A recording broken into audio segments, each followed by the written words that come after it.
These are the worst fans in Major League Baseball history. From a game forfeited because fans drank 60,000 cups of beer, to a man beaten so badly in the stadium parking lot that he never fully recovered, to death threats sent to a pitcher's pregnant wife in 2026. One of the most disgusting fan interactions happened on Wright Field in Chicago on June 24th, 2025. Arizona Diamondbacks second baseman Ketel Marte was on the field when a fan in the stands decided to taunt him by claiming to have texted his mother the night before. Marte's mother, Elpidia Valdez, had passed away. The fan knew Marte's mother had died. He knew her death was personal, and he chose that specific wound deliberately as a thing to go after him. Marte's reaction on the field drew attention from teammates and staff, and once the incident was reported and reviewed, the Diamondbacks and MLB moved fast. The fan was ejected, and MLB handed down an indefinite ban covering every park in the country, not just Wright Field. And that's when something even crazier happened. Within days, 345 people from 30 states and 6 countries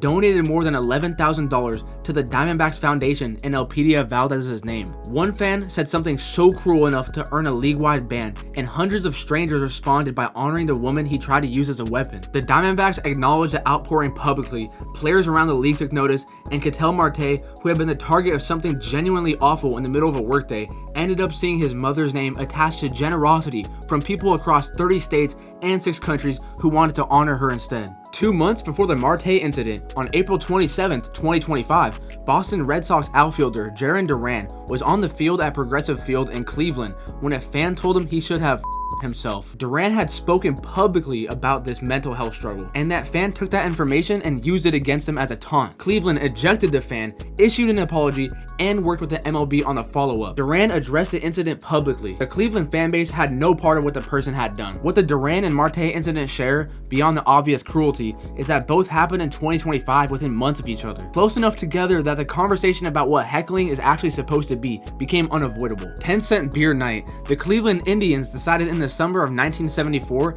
that charging fans 10 cents for a beer was a promotional idea that could only go well. 25,134 people showed up to Cleveland Stadium on June 4th for a game against the Texas Rangers, and by the time that night ended, those fans had put away an estimated 60,000 cups of beer between them. The 6 per person limit existed on paper, but basically no one enforced it. As the game wore on, the crowd stopped functioning like a crowd and started functioning like something harder to name. Cups flying onto the field, then batteries, then a woman running onto the grass and flashing the players, then a father and his son doing the same thing, because apparently that seemed like a good idea. And that's when the hat came into it. A fan grabbed the cap of Rangers outfielder Jeff Burroughs' head, and when Burroughs stumbled trying to get it back, Rangers manager Billy Martin looked out from the dugout and read the situation as his player being attacked. Martin grabbed a bat, called his entire roster out of the dugout, and led them onto the field, not to play baseball, but to hold off 25,000 people who had collectively consumed 60,000 beers. The Indians players joined them, not to fight the Rangers, but to help contain their own fans. The umpires assessed the scene and forfeited the game of Texas. One of the only few official forfeitures in MLB history, produced by a promotional decision to hand a stadium full of people unlimited cheap beer and see what happened. Kansas City Royals first base coach Tom Gamboa was standing in the coaching box in Chicago on September 19th, 2003 during a White Sox game when William League Jr. and his 15-year-old son cleared the railing and attacked him from behind without any warning, without any prior interaction, and without any apparent reason. Gamboa was 54 years old. He left the field with cuts, bruises, and hearing damage in one ear that resulted from the assault. William League Jr. was convicted of aggravated battery and sentenced to 30 months of probation, a sentence that generated its own criticism, though the legal outcome is what it is. The league responded in 2004 by tightening its field invasion policies, establishing immediate ejection and permanent bans for anyone who went onto the field during a game. Baltimore Orioles outfielder Adam Jones came to Fenway Park in Boston on May 1st, 2017 to play a game and left having been called the N-word multiple times by fans in the stands, with a bag of peanuts thrown at him during the game. Jones went public with what had happened. His description of the night: "It's just unfortunate that someone has to come to the ballpark and be subjected to that kind of racism." It's 2017. Red Sox president Dave Dombrowski issued a public apology. MLB put out a statement, and 2 years later, in 2019, MLB fined the Red Sox after a fan directed racial abuse at Oakland A's outfielder Tony Kemp at the same park. Fenway is among the most celebrated venues in American sports, and it also carries a documented pattern of racial incidents involving opposing players that a public apology from ownership, however, however, sincere, has not resolved. Jones was not the first player to describe this kind of experience there,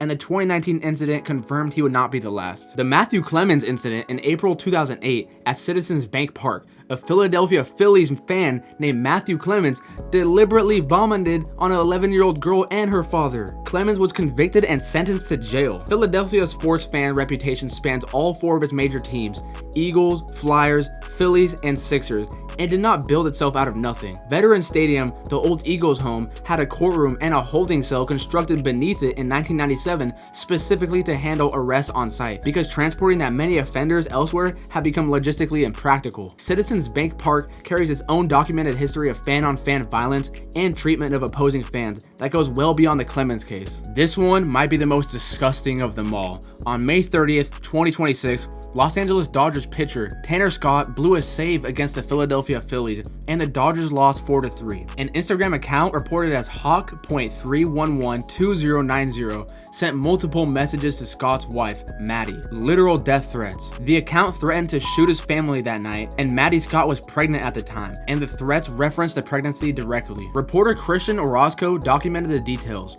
The New York Post, the LA Times, and multiple other outlets covered the story. As of early June 2026, no one has been identified, charged, or disciplined. No statement had come from the Dodgers, the MLB, or the MLBPA, or from the LAPD specifically addressing what had been sent. Tanner Scott gave up a blown save. Someone decided the appropriate response was to threaten to shoot his pregnant wife that same night, and the league, as of the time of this recording, has not said a word about it publicly. One correction worth making clearly: the Tanner Scott threats did not originate on Twitter, they came through Instagram. That detail has been reported incorrectly in some coverage, and if you've seen the Twitter version of the story, that part of it is wrong. It came from Instagram. Jesus Sanchez and the thrown ball on May 31st, 2026. One day after the Scott threats, a different kind of incident at a different stadium and a different kind of story. Toronto Blue Jays outfielder Jesus Sanchez was warming up at Camden Yards in Baltimore on May 31st when a fan in the bleachers threw a ball toward him. The fan, reported to be around 12 or 13 years old, had apparently misread a glove gesture from Sanchez as an invitation to throw something back. Sanchez took the ball on the right wrist. X-rays came back negative, but the wrist contusion kept him off the field. Baltimore ejected the fan and opened an investigation. No arrest followed, and the incident appeared to be accidental. A kid who misread a moment and made a choice with consequences he didn't intend. He wasn't really trying to hurt Jesus Sanchez, but that said, a player walked off the field with an injury from an object a fan threw from the stands, and that outcome is exactly the reason the no objects on the field rule exists in the first place. The gambling connection.